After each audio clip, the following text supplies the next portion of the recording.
Yeah చూడండి, మనకు చిన్నప్పుడు ఒక డౌట్ ఉంటుంది. ఏదంటే న్యూక్లియోటైడ్ అంటే ఏంది, లేకుంటే న్యూక్లియో సైడ్ అంటే ఏంది అని కదా. ఇక్కడ ఒక గుడ్డి గుర్తుంది. సైడ్ అంటే పక్కకేనని మనకు తెలుసు. టైడ్ అంటే ఎడమ పక్కకి అనేది ఇంగ్లీష్లో అర్థం అనమాట, టైడ్ అని కదా. చూడండి ఇక్కడ చెప్తాను, న్యూక్లియస్ సైడ్ అని ఎందుకు వచ్చిందంటే పేరు. ఫర్ ఎగ్జాంపుల్ ఇక్కడ చూడండి, ఇక్కడ స్ట్రక్చర్ ఉంది మనకు, ఇక్కడ స్ట్రక్చర్ ఉంది. ఈ స్ట్రక్చర్కి మధ్యలో ఉండేది ఇదేంది, షుగరు. దీన్ని ఏమంటే పెంటోజ్. 1 2 3 4 5 5 ఉన్నాయి కాబట్టి పెంటోజ్ డిఆక్సీ. ఇక్కడ ఆక్సిజన్ నుంచి ఇది ఇక్కడ అటాచ్ అవ్వకుండా దూరంగా వెళ్ళిపోయింది కాబట్టి దీన్ని డిఆక్సీ అని చెప్పి, డిఆక్సీ రైబోస్ షుగర్ అని దీని పేరు వచ్చింది. ఈ షుగర్కి ఈ షుగర్కి ఇక్కడ 1' దగ్గర మనకు నైట్రోజన్ బేస్, దీన్నే అడెనైన్ అని కూడా ఉపయోగిస్తారు, ఏ అని గుర్తుపెట్టుకోండి, ఏ అని. సో కాబట్టి ఇది సైడ్కి ఉంది కాబట్టి దీన్ని అంటే షుగర్ ప్లస్ నైట్రోజన్ బేస్ రెండింటికి కలిపితే వచ్చిన పేరే న్యూక్లియోసైడ్ అనమాట, న్యూక్లియోసైడ్. అదే షుగరు, నైట్రోజన్ బేసు, దానికి ఇంకో పేరు అడెనైన్, తర్వాత వచ్చేసి పెంటోజ్ కాదు, ఫాస్ఫేట్ గ్రూప్. ఫాస్ఫేట్ గ్రూప్ అంటే చూడండి ఇలా ఉంటుంది. ఎలా ఉంటుంది అంటే PO4- గ్రూప్ ఉంటుంది. ఈ మూడింటిని కలిపితే వచ్చేదే ఏంటిది, న్యూక్లియోటైడ్. గుర్తుపెట్టుకోండి, న్యూక్లియోటైడ్.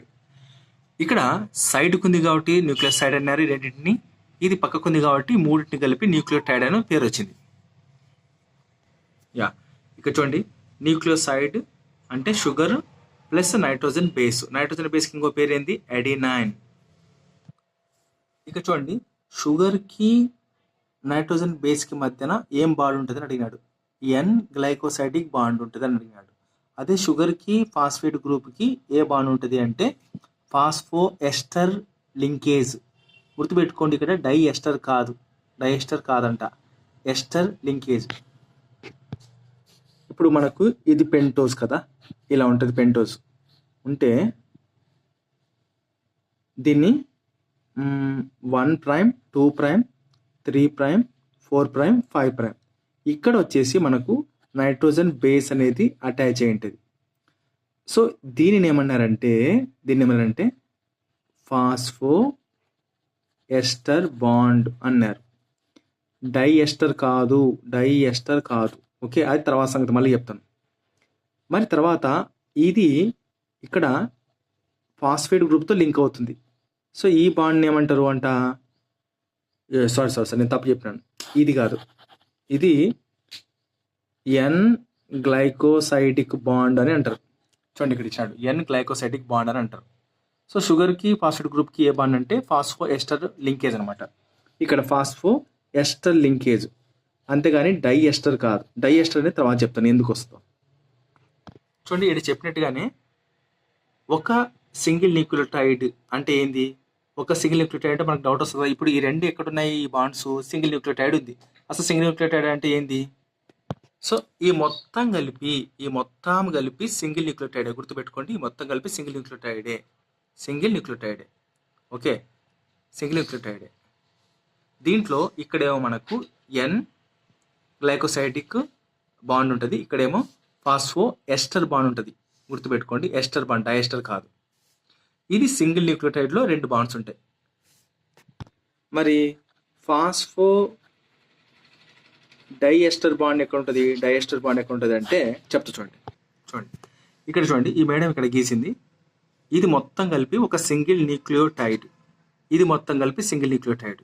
ఇక్కడేమో ఉండేది ఏంటిది అంటే బాండు ఎన్ గ్లైకోసైడిక్ బాండ్. ఇది ఏంటంటే ఫాస్ఫేట్ బాండ్. ఇక్కడ ఒక సింగిల్ న్యూక్లియోటైడ్లో ఒకటి ఎన్ గ్లైకోసైడిక్ బాండ్, ఒకటి మాత్రమే ఫాస్ఫో ఎస్టర్ బాండ్. ఓకే, మరి ఇది న్యూక్లియోటైడ్ ఉంది కదా, ఇది వేరే న్యూక్లియోటైడ్ దీనికి.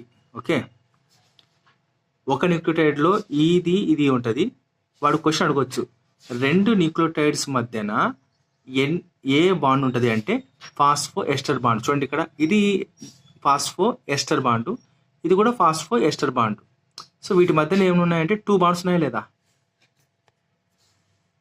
2 న్యూక్లియోటైడ్స్కు మధ్యన ఎన్ని ఫాస్ఫో డైఎస్టర్ బాండ్స్ ఉంటాయంటే ఫాస్ఫో డైఎస్టర్ బాండ్. చూడండి ఇదేమో ఫాస్ఫో ఎస్టర్ బాండ్, ఇది ఫాస్ఫో ఎస్టర్ బాండ్. ఇక్కడ ఓకే, దీనికి ఇది వర్తిస్తుంది, దీనికి ఇది వర్తిస్తుంది కామన్గా. ఈ రెండింటి కామన్గా ఇది ఉంది కదా. సో ఇది ప్లస్ ఇది, ఇది ప్లస్ ఇది అనమాట. కాబట్టి దీన్ని ఫాస్ఫో ఎస్టర్ బాండ్ అన్నారు. దీన్ని ఫాస్ఫో ఎస్టర్ బాండ్, ఇది ఏమంటారు? డైఎస్టర్ బాండ్ అన్నారు. డైఎస్టర్ బాండ్ అన్నారు. Very very important. ఒక న్యూక్లియోటైడ్కి ఒక మధ్యన ఇట్లా ఉంటుంది అనమాట. ఇది లోపల ఒకటి ఉంటుంది, లోపల ఉంటుంది. ఈ రెండింటి కలిపితే డైఎస్టర్ బాండ్, ఈ రెండు కలిపితే డైఎస్టర్ బాండ్ అనమాట. చూడండి ఈ కాన్సెప్ట్ మొత్తం అర్థమైంది. మనకు మళ్ళీ తిరిగి చూడాలా ఎప్పుడైనా డౌట్ వచ్చినప్పుడు అనుకుంటే ఈ కాన్సెప్ట్ ఎక్కడి నుంచి అంటే మనకు 26 minutes 30 అంటే 26 నిమిషాలు 36 సెకండ్లు కదా. ఈ కాన్సెప్ట్ ఇక్కడి నుంచి మొదలవుతుంది. ఇది నేను రికార్డ్ చేయట్లేదు, ఆల్రెడీ అర్థమైందని చెప్పేసి. కానీ రికార్డ్ చేసే ముందు చెప్తాను. డిఎన్ఏ అనేది మనకు నెగిటివ్ ఛార్జ్డ్, ఇది అసిడిక్ సబ్స్టెన్స్లో ఉంటుందని చెప్తాను అనమాట. రైట్, ఇక్కడ నుంచి స్టార్ట్ చేస్తే మనకు చూడండి మొత్తం ఇదల్లా టాపిక్. ఈ టాపిక్ అంతా ప్రాబ్లమాటిక్ టాపిక్ అనమాట. మొత్తం ప్రాబ్లమ్స్ ఎక్కువ ఉన్నాయి. చూడండి ప్రాబ్లమ్స్ ఉన్నాయి మొత్తం. ఓకే, సో ఇదల్లా మొత్తం టోటల్ కాన్సెప్ట్. ఓకే, ఈ అప్ టు ఎంతవరకు అంటే ఇంతవరకు. సో ఇంతవరకు మనకు వెబ్సైట్లో వెళ్ళి చూస్తే బెటర్ అనమాట. అంతే. కావాలంటే దీన్ని నేను ఏం చేస్తానంటే స్క్రీన్ రికార్డ్లో పెట్టి దాంట్లో డేటా పెడతాను, నో ప్రాబ్లం. బట్ ఇది మాత్రం ఇంపార్టెంట్ టాపిక్, నేను రికార్డ్ చేయాల్సిన అవసరం లేదు. ఓకే, కాంప్లికేటెడ్గా ఉందన్నమాట. అర్థమైంది, బట్ కాంప్లికేటెడ్ ఉంది, టైం ఎక్కువ తీసుకుంటుంది. చూడండి బేస్ పెయిర్ వేరు, బేస్ పెయిర్స్ వేరు, బేసెస్ వేరు. గుర్తుపెట్టుకోండి. బేస్ పెయిర్ అంటే మనకు బేస్ పెయిర్లోనే న్యూక్లియోటైడ్స్ ఉంటాయి. ఓకే, బేస్ పెయిర్స్లోనే న్యూక్లియోటైడ్స్ ఉంటాయి. ఫర్ ఎగ్జాంపుల్ ఇదొక బేస్ పెయిర్, 2 ఉంటాయి. ఇదొక బేస్ పెయిర్. సో దీని లోపల ఉండేది ఏంటి? న్యూక్లియోటైడ్స్ కదా. అది ప్యూరిన్ కావచ్చు, పిరిమిడైన్ కావచ్చు. అట్లా అందుకే బేస్ పెయిర్స్లో ఎన్ని న్యూక్లియోటైడ్ ఉంటే 2 న్యూక్లియోటైడ్. అందుకే దీన్ని బేసిస్ అనుకోకుండా బేస్ అంటే ఒకటే, బేస్ పెయిర్ అంటే 2. దీంట్లో ఒక న్యూక్లియోటైడ్ ఉంటుంది, దీంట్లో 2 న్యూక్లియోటైడ్ ఉంటుంది. అంతే తేడా. 2 ఉన్నాయి కదా, అదనమాట. మనకి ఎప్పుడైనా కానీ 100 బేస్ పెయిర్స్ అంటే దాంట్లో ఉండే న్యూక్లియోటైడ్స్ ఎన్ని ఇంటూ 2 చేయాలి. ఎందుకంటే దీంట్లో 2 ఉన్నాయి కాబట్టి 200 చేయాలి. అది అప్పుడు వచ్చిన ఆన్సరు న్యూక్లియోటైడ్ బేసెస్ అనాలి, కానీ న్యూక్లియోటైడ్ బేస్ పెయిర్స్ అనకూడదు. ఆల్రెడీ మనం తీసేసినాం కదా పేరు నుంచి. రైట్, చూడండి బేస్ పెయిర్ అంటే దీంట్లో 2 ఉంటాయి, 2 న్యూక్లియోటైడ్స్. ఇదొక బేస్ పెయిర్, దీంట్లో 2 న్యూక్లియోటైడ్స్ ఉంటాయి అనమాట. ఇవన్నీ కలిపి ఇదొక న్యూక్లియోటైడ్ 4 న్యూక్లియోటైడ్ ఉన్నాయి. ఇదొక బేస్ పెయిర్. ఒకటి ఇక్కడ కన్ఫ్యూజన్ పాయింట్ అంటే డిఎన్ఏలో మనకు బేస్ పెయిర్స్ అంటారు. అదే సింగిల్ స్టాండర్డ్ డిఎన్ఏలు అయితే బేసిస్ కానీ లేకుంటే న్యూక్లియోటైడ్ అని అంటారు. ఎందుకంటే మనకి ఇక్కడ స్టాండ్ లేదు కదా, ఒకటే ఉంటుంది. 1, 2, 3 ఉంటాయి కాబట్టి బేసిస్ అంటారు. 2 ఉన్నాయి కాబట్టి బేస్ పెయిర్స్. ఇక్కడ 2 ఉంటాయి కాబట్టి బేస్ పెయిర్స్. చూడండి మనిషిలో ఎన్ని క్రోమోజోముల జతలు అంటే ఏంది బేస్ పెయిర్స్ ఉంటాయని అడిగితే 23 బేస్ పెయిర్స్ ఉంటాయి. అదే మనిషిలో ఎన్ని క్రోమోజోమ్స్ ఉంటాయి, చూడండి క్రోమోజోమ్ జతలు అంటే 23 జతలు. ఎన్ని క్రోమోజోమ్స్ ఉంటాయంటే ఇంటూ 2 చేస్తే మనకు 46 క్రోమోజోమ్స్ వస్తాయి. అది పాయింట్ ఇక్కడ. తర్వాత హ్యూమన్ జీనోమ్లో హ్యాప్లాయిడ్ సెల్లో ఎన్ని సెల్స్ ఉంటాయి అని అంటే హ్యూమన్ జీనోమ్లో, ఓకే, సో ఇక్కడ ఉంది హ్యూమన్ జీనోమ్లో. ఇది హ్యాప్లాయిడ్ సెల్ అనుకోండి, హ్యాప్లాయిడ్ కంటెంట్ అనుకో. Single double standard linear DNA అంటే ఒక స్టాండ్ మాత్రమే ఉంటుంది. సో ఎన్ని ఉంటాయంటే 3 × 3 10⁹9 బేస్ పెయిర్స్ ఉంటాయి అనమాట. అదే డిప్లాయిడ్ సెల్ అనుకో మనకు 2 ఉంటాయి కదా. సో ఇక్కడ 2 పెట్టి 3 × 10⁹9 పెట్టి ఇది మొత్తం ఇవి ఉంటాయి అనమాట. 6.6 × 10⁹9 బేస్ పెయిర్స్ అని రాయాలి. ఈ టాపిక్లో కన్ఫ్యూజన్ కూడా చాలా కన్ఫ్యూజన్ ఉంది. బేస్ పెయిర్స్ అన్న ఒకటే, నెంబర్ ఆఫ్ న్యూక్లియోటైడ్స్ అన్న ఒకటే.